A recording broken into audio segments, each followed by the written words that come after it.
the premier Republican club in Wake County. No offense to any of the other clubs. So I was going to just come up here and tell all of you about how great I am, but we do have a theme tonight, which is media in the election, so I'll start with that. You see, when I think about media and the elections in North Carolina, what I think of is two of the main institutions in North Carolina that have been captured by the left, and that is media and education. And we just had Michelle Mara up here speaking. You know, she's running for superintendent of public education. We have our candidates running for the Wake County Board of Education. But media is a very different institution, both in how it works and how we need to take control of it and use it. Because there's no superintendent of media, there's no Wake County Board of Media, there's no Board of Governors or Board of Trustees that the legislature has influence over. So really, it's a free market, and as Republicans, most of us are very much in favor of limited government, small government. So this is really an area where we have an opportunity to show how that works. And in terms of media, that means you don't vote at the ballot box, you vote with your attention, you vote with your dollars, you vote with what you share on social media, and you vote with the effort that you put into it. You know, like Margot was talking about. You know, she just created a TikTok channel and posted for 90 days. That's a bit of effort, especially if it's not something that you're comfortable with. But that's what we have to do if we're going to get the message out there. So specifically in terms of the role of media in elections, there is basically the most direct role of media in elections, which is informing people about the candidates, who's running, what issues they're running on, letting people know what is happening so they can be informed as they go to the ballot box. But for me, the role of media starts even before that. Because it's really the media that sort of helps inform people to what issues they know about in their communities that they care about, and that is really what politicians often look to when they're deciding what am I going to campaign on. They're looking, what do people care about? And so there's sort of a feedback loop between the media and the electorate, and that you can't necessarily care too much about something if you don't know about it. And you're not necessarily going to know about something if no one cares about it. So there's sort of a feedback loop there where the media exerts some influence in what issues are, you know, sort of the predominant issues of any election cycle. And the media also has an important role to play after elections, holding politicians accountable to their platform, to their promises, and also, unfortunately sometimes, to their ethics. And there's sort of a fourth category about it, which is how the elections are run.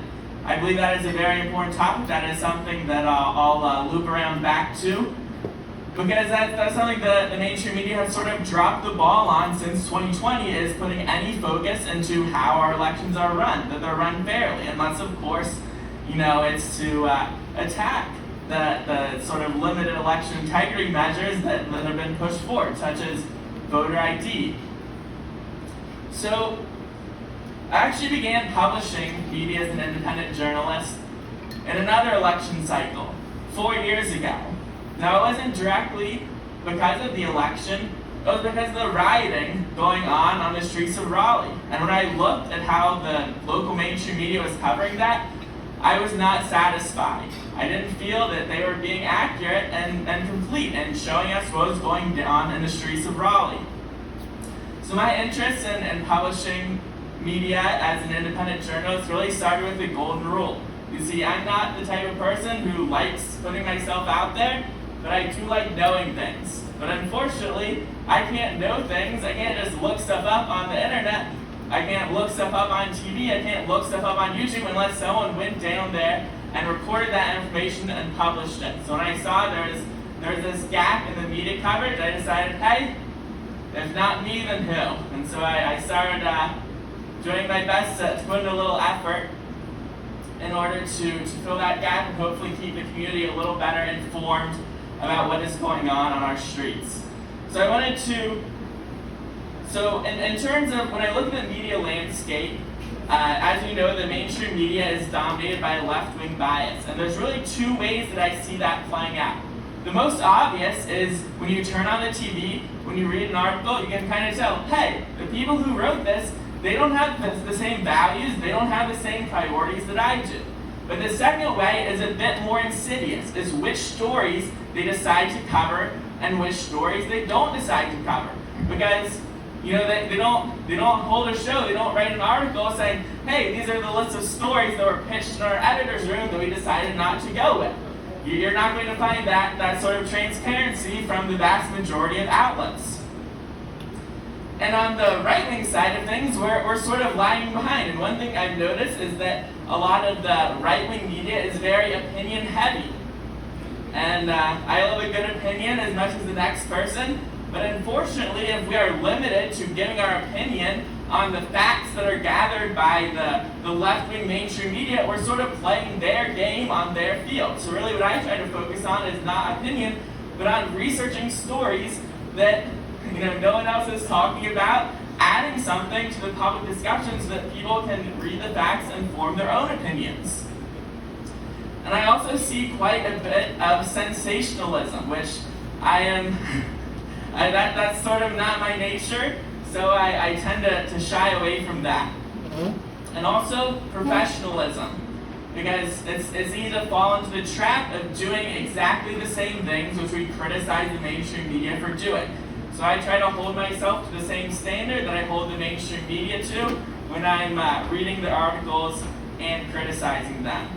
So here's when the PowerPoint would have come in handy a little bit, but I wanted to run through quickly a couple stories related to elections that I've covered in the past couple years and make some notes. So the first, I don't know how many of you remember this, but in August of last year, there was a video from Raleigh that went viral where a cyclist set fire to his neighbor's Trump sign. That was here in Raleigh. Some of you may know the owner of that sign, John Kane. He ran for the North Carolina GOP chairman last year. But this video that he shared on social media went viral. It was reported on in many outlets because this was a very viral thing. He had this video, his neighbor rides up on his bicycle, sets his sign on fire. And we don't really like cyclists. They're kind of dorky and liberal, so that was a good story. No offense to any cyclists are here. But what I noticed about that is that despite all of the coverage when this video was posted so that the culprit was identified, and so that was in August of 2023. In April of 2024, this arsonist pled guilty and he was sentenced. Now, a lot of conservatives are concerned about the weaponization of the judicial system. Maybe you're even concerned about it at the federal level or locally here in Wake County where we have the Democrat DA. Most of our municipalities are going to lean Democrat as well. So if you want to have an opinion on whether this arsonist was sufficiently punished for his crime, what do you need to know? You need to know what he was sentenced to. But out of all the outlets who covered the crime, who covered the arrest, I believe I am the only one who covered his sentencing.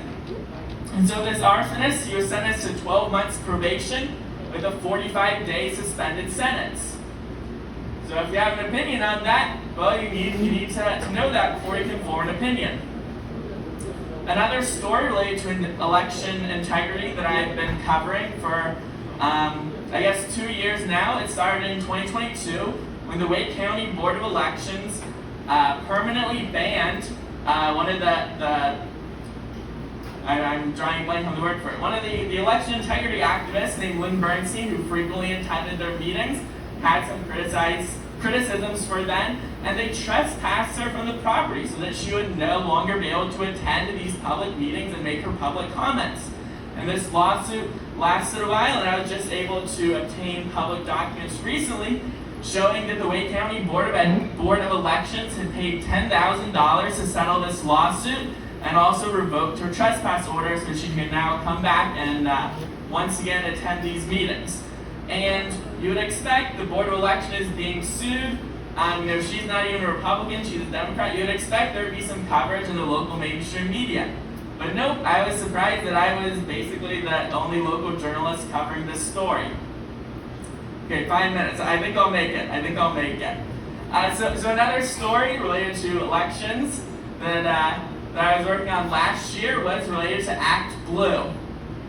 Now, some of you may be familiar with this platform. It's what the Democrats use for fundraising, and there are some major sort of independent media, specifically led by James O'Keefe, investigating these small dollar donations where it looked like these people had large numbers of very small dollar donations made in their name that they are not aware of. So I decided to see if that would hold up here in North Carolina, specifically in the Raleigh-Durham, the Triangle area. And so we knocked on about 30 doors, and we ended up interviewing 2 people. We said, hey, in this 2-year period, this is how much is on file with the FEC that you donated. And 2 of the people we talked to said, there is no way that I donated that much money. So there's certainly an issue going on here. As an independent journalist, kind of knocking on doors is pretty much the most you can do. But hopefully if we have a different attorney general at the wheel, we may be able to see some further investigation on that after November. We'll see. We can have our fingers crossed. So basically, that's a little taste of the stories that I like to cover. I think I gave some cards. Yes, so I have cards for my publication, which is This Week in the Triangle. It's hosted on Substack. I am on social media. You can look me up, Stephen Horn. I'm mostly on Twitter, but you can find me on most platforms. But she's passing out cards for my Substack. And if you're not familiar with the platform Substack, it's basically a cross between a blog and an email list. And I know many of you post on social media frequently, and you've probably come across the phenomenon where it seems like if you talk about certain subjects, the algorithm will just not push your posts out. And so that's really why I like the Substack platform, where I'm able to send emails directly to your inbox. And there's no algorithmic filter deciding which emails or which recipients should be receiving this, but you make the decision whether you want to open it. So yeah, she's passing out the cards, I believe. And one thing, in terms of the right-wing media, I mentioned effort earlier, which is that we have to sort of put in the effort, and we want to catch up, because we're very far behind compared to the massive left-leaning media institutions that we have here in North Carolina and here in the Triangle specifically. So if you're someone who wants to put in the effort, maybe you're publishing as a citizen journalist, maybe you have a story that you think I should investigate, I would definitely appreciate it if you would reach out. I try to make myself available on social media where you can send me a message, or all of the emails I send out also have information at the bottom where you can reach me, because I definitely want to connect with as many people as possible, because collectively all of you know much more than I do. You know much more about what is going on. Margot mentioned during her investigation, if you would call her, give her tips, say, hey, you should file a public records request. You should look here, you should look there, and that is definitely how media works, because every single person in this room knows a lot that I don't, and so I'd really appreciate any of you who have something, to reach out, get connected, and get in touch. Oh, and the cards, they have a URL, so you can go to that URL, check it out, sign up there, or you can just write your email address on the card, and if it makes it back to me, then you're signed up. And I don't think we have time for questions, but if you definitely come up to me afterwards, I will answer anything to the best of my ability. Thank you.